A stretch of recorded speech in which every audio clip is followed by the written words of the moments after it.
Hello children, we come to the next topic, that is Gauss theorem. This theorem relates electric flux to the charge producing the field.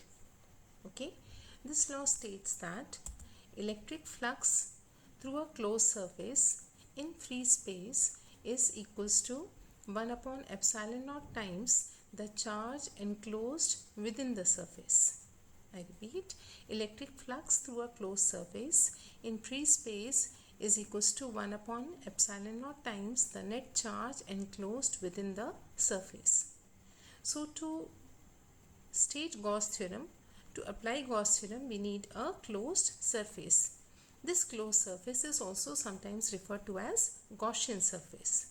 So you have a charge, you need to imagine a surface, and the theorem states that total electric flux is 1 upon epsilon naught times the charge. That means phi is equals to q upon epsilon naught. So you have two formulas now. You can express phi, the electric flux, as E ds, or electric field, dot product of electric field and the area vector. And secondly, you can also express flux as q upon epsilon naught. Let us prove this theorem. So we prove the theorem for a spherically symmetric surface. Moreover, the surface can be of any type, but here we will consider a spherical surface. Let us take a point charge q located at O. We want to prove Gauss theorem. We will consider here the Gaussian surface to be a sphere. I told you to apply Gauss theorem we need a surface. The Gaussian surface is a sphere here. Now we know flux is E ds. So how to find out? We'll choose a small element. Okay, let this element be at a distance r from the center. Area vector represented by ds, and electric field will point normally away from the charge. Okay, now what is the formula for flux? Flux is E ds cos theta. This is known to us. The electric field can be written as k q upon square of distance.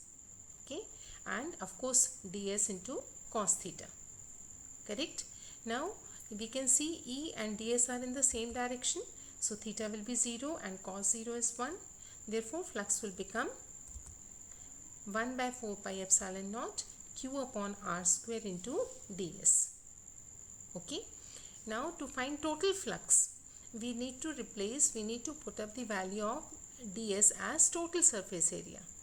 Total flux, and here we have to substitute the total surface area. So the Gaussian surface is a sphere. So total surface area of sphere is 4 pi r square. So what will be the flux? 1 upon 4 pi epsilon naught into q upon r square as it is, and in place of ds we have written 4 pi r square. So 4 pi r square from numerator and denominator cancels out, and you get flux as q upon epsilon naught. So this is a very important theorem known as Gauss theorem, and it can be very easily be proved for a spherically symmetric surface, but it is true for all the surfaces. Okay. Now let us see some important points regarding this law. First of all, Gauss law is true for any closed surface, no matter what is the shape or size of the surface. Okay. Next, when we apply Gauss law, the term charge in this law includes sum of all charges enclosed by the surface.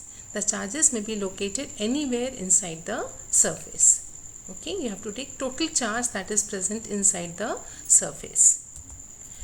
Next, the surface that we choose for the application of Gauss law is called Gaussian surface. The Gaussian surface should not pass through any charge.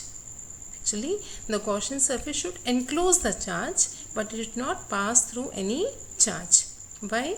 Because electric field due to a system of charges is not well defined at the location of any charge. Okay, the field is not defined where the charge is located. Okay, now Gauss law is based on the inverse square law dependence on the distance contained in the Coulomb's law. We know Coulomb's law is inversely proportional to square of distance. Because in Coulomb's law we have inverse square law dependence, that is why Gauss law is true. If there is some change in Coulomb's law, automatically Gauss law will also change. Actually, using Coulomb's law, we are deriving Gauss law, And also using Gauss law we can derive Coulomb's law. So that inverse square law dependence in Coulomb's law is very important for the Gauss law to be true. Okay, so that's all with Gauss law. Next we will see with the application of this Gauss theorem.